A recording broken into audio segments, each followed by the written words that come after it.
guys, saya Olivia Rahma Prilita dengan NIM 666122038. Selamat menonton. Halo semuanya, perkenalkan nama saya Irgi Dwi Marsha dengan NIM 66612200043. Selamat menyaksikan, dadah. Hai guys, perkenalkan saya Frisky Firdan Jovial. Selamat menonton. Halo semua, Assalamualaikum warahmatullahi wabarakatuh. Perkenalkan, saya Kayla Syasha Nabila dengan NIM 66612200169.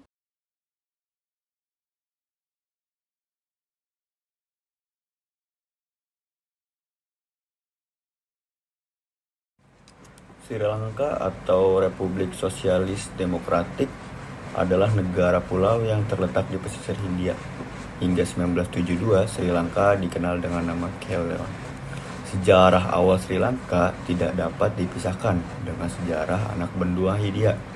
Dan beberapa wilayah di sekitarnya, peninggalan manusia paling awal ditemukan di Sri Lanka adalah milik manusia Balagoda yang diperkirakan hidup sejak 38.000 tahun lalu.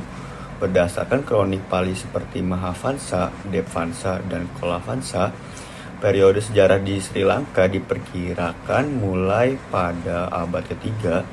Dalam kronik tersebut disebutkan bahwa pada abad ke-6 di Sri Lanka telah berdiri kerajaan Tambapani yang didirikan oleh Pangeran Wijaya dari India Utara. Nah, Sri Lanka juga resmi dikenal sebagai Republik Sosial Demokratik Sri Lanka. Nah, Sri Lanka ini terletak di selatan India, di utara Samudra Hindia. Negara ini memiliki luas wilayah sekitar 65.000 sekian dan populasi sekitar 22 juta jiwa yang terdiri dari berbagai etnis, termasuk mayoritas Sinhala dan minoritas Tamil serta Muslim. Bahasa resmi yang digunakan adalah Sinhala dan Tamil. Dengan bahasa Inggris juga berfungsi sebagai alat bahasa pengantar dalam pemerintahan dan pendidikan. Sejarah Sri Lanka mencakup lebih dari 3.000 tahun dengan warisan budaya yang kaya, terutama dalam tradisi Buddha. Negara ini pernah dikenal sebagai Ceylon hingga tahun 1972. Sri Lanka memiliki sistem pemerintahan semi-presidensial dan ibu kota administrasinya terletak di Srijaya Wardemaputra Kol. Nah, sementara Colombo berfungsi sebagai pusat komersial. Ekonomi Sri Lanka didominasi oleh sektor pertanian dengan produk utama seperti teh, kopi, kelapa, dan kayu manis. Selain itu, negara ini juga terkenal dengan batu permata. Namun Sri Lanka telah menghadapi tantangan besar dalam beberapa tahun terakhir, termasuk krisis ekonomi yang menyebabkan kelangkaan pangan dan bahan bakar. Geografi Sri Lanka ditandai oleh pegunungan dan dataran tinggi dengan lebih tinggi dari 3/4 wilayahnya berada di ketinggian di atas 200 meter dari permukaan laut. Wilayah ini terdiri dari 4 bagian utama: tengah, selatan, timur, dan barat. Sungai Mahafeli Gangga adalah sungai terbesar di negara ini. Nah, Sri Lanka ini sering dijuluki sebagai permata Samudra Hindia karena keindahan alamnya yang menawan serta bentuk geografisnya yang unik. Nah, pada kesimpulannya, Sri Lanka adalah negara yang indah di Asia Selatan, terletak di Samudra Hindia. Ibu kotanya yaitu Srijaya Marwardepura Kotte. Nah, dikenal sebagai pusat administratif, serta Colombo adalah pusat komersial yang ramai. Bahasa resminya adalah Sinhala dan Tamil, dan negara ini memiliki populasi sekitar 22 juta jiwa. Sri Lanka terkenal dengan keanekaragaman alamnya, termasuk pantai yang menakjubkan, hutan tropis, serta makanan lezat dan warisan budaya yang kaya.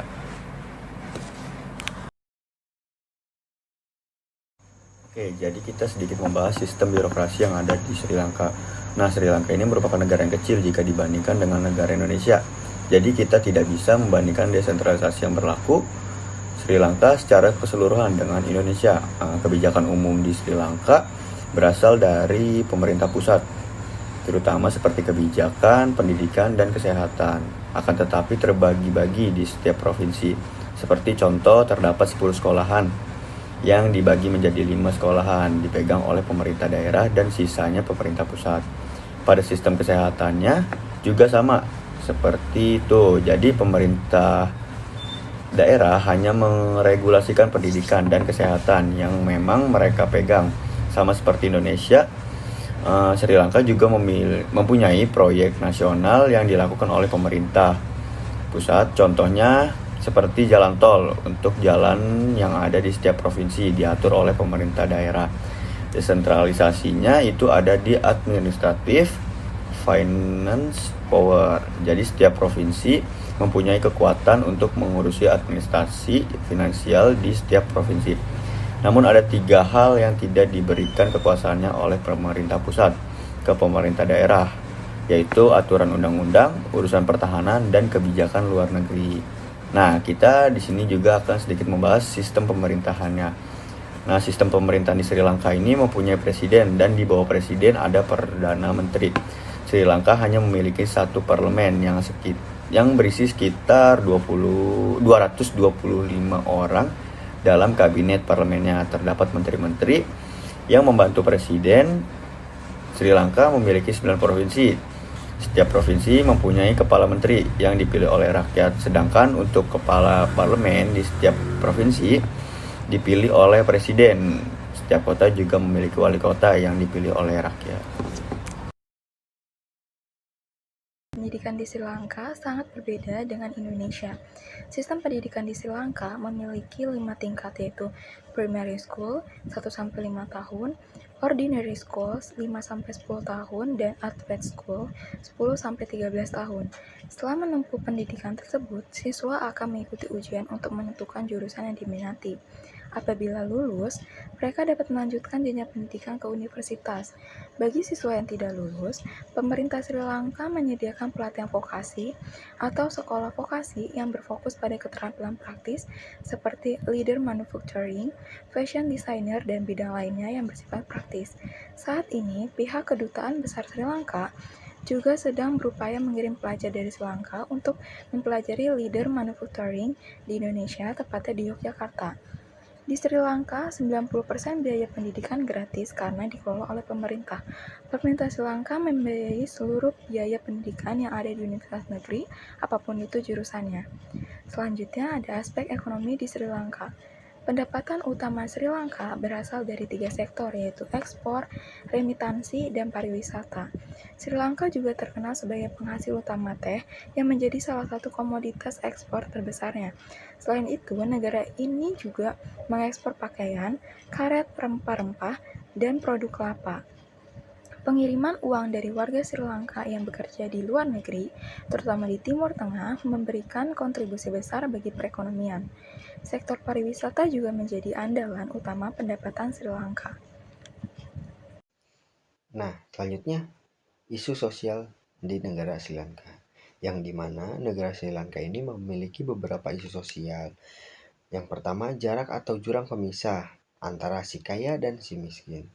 Yang kedua, tingginya tingkat pengangguran. Yang ketiga, susah mencari modal usaha. Yang keempat, tingginya tingkat KKN, korupsi, kolusi, nepotisme. Yang kelima, kultur politik yang sangat buruk. Yang keenam, melakukan politisasi agama dan perpecahan agama.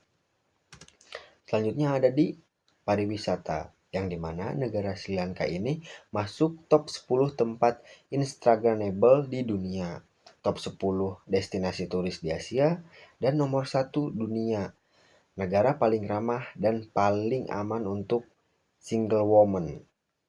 Jarak dari ibu kota ke pantai hanya memakan waktu 15-60 menit, dan terdapat danau yang berjarak 5 jam dari ibu kota, sehingga memungkinkan dalam waktu 3 hari kita bisa mengelilingi seluruh destinasi turis yang ada di sana. Dapat disimpulkan bahwa pariwisata di negara Sri Lanka itu bisa kita kunjungi dalam waktu 3 hari, berbeda dengan negara yang ada di Indonesia yang memakan waktu sekitar hampir berminggu-minggu untuk mengelilingi seluruh destinasi di negara Indonesia.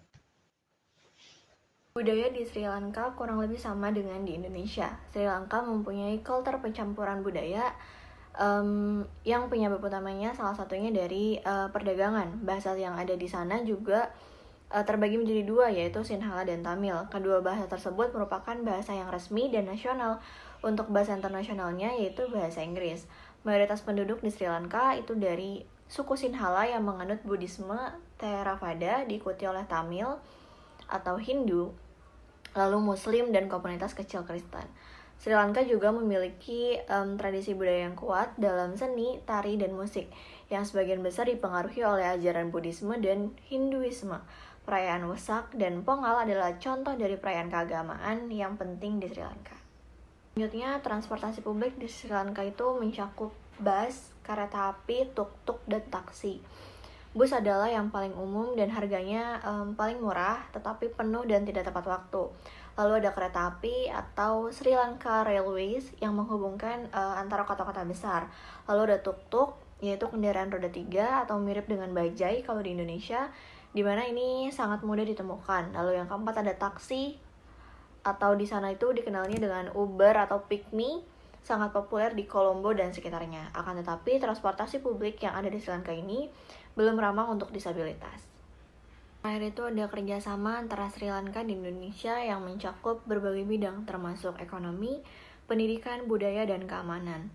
Nah, beberapa bentuk dari kerjasamanya yaitu yang pertama, Sri Lanka dan Indonesia terlibat dalam kerjasama perdagangan regional melalui ASEAN dan SARAC, yaitu South Asian Association for Regional Cooperation. Lalu yang kedua, Indonesia, khususnya Yogyakarta, itu menjadi tujuan bagi pelajar Sri Lanka untuk belajar di bidang-bidang seperti manufaktur dan pariwisata.